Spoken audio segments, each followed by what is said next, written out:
The communications with Christians in my comment section for the last couple days is kind of setting the tone for my musings. So I apologize to my regular viewers if I am boring you with those topics. So I'm gonna speak like Christians would normally speak, and that would sound something like this. God just spoke to me, and he said, without vulnerability, you have no credibility. Actually, that was my own soul, my own higher self telling me that. Without vulnerability, you hold no credibility.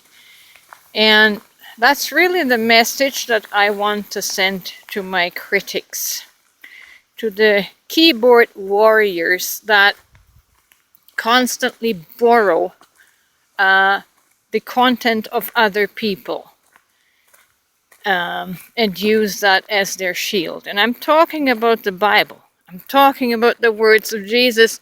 I'm talking about the words of Paul in the Bible. Christian keyboard warriors lack vulnerability because they don't show transparency of their own soul. They hide behind the words and interpretations and the theology and doctrine that other people penned.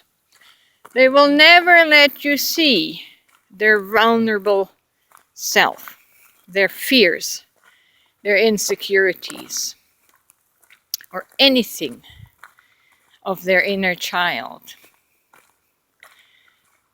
Therefore, this is why my soul, or God, says, you have no credibility without showing vulnerability, because it's that disconnect.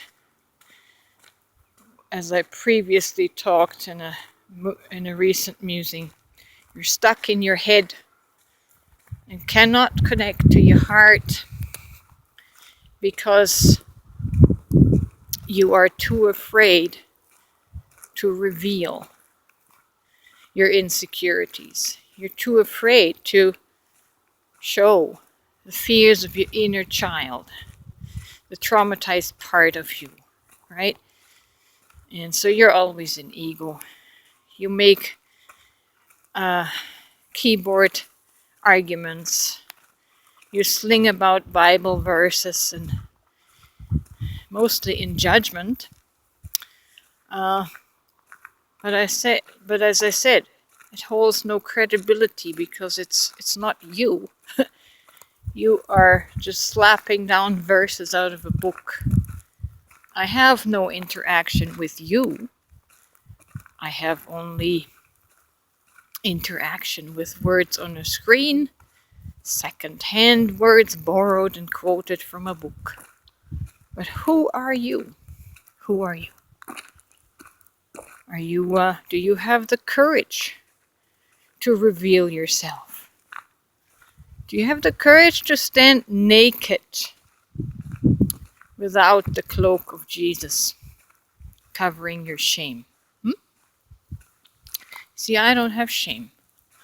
My shame got redeemed because I accepted my nakedness. I accepted my vulnerability and realized how beautiful it really is to stand in weakness, right? Because weakness is what connects humanity at a heart level. In weakness, we learn love. In weakness, we experience compassion. Not in strength, not in power. That's why Paul said, when I am weak, I am strong. When I'm vulnerable, I am strong. That's where the real strength is. So as I suggested to one of my commenting guests, will you have the courage to start recording and speaking from your heart, from your own soul, and putting it on your YouTube channel into the public, for the public scrutinizing eyes that can then dissect your life and judge and condemn you. Are you brave enough to do that? Are you brave enough to know yourself? If you do that, you will have my utmost respect and support. Because I've been there, done that, and I'm still doing it. That's really how you will find yourself and can stop hiding.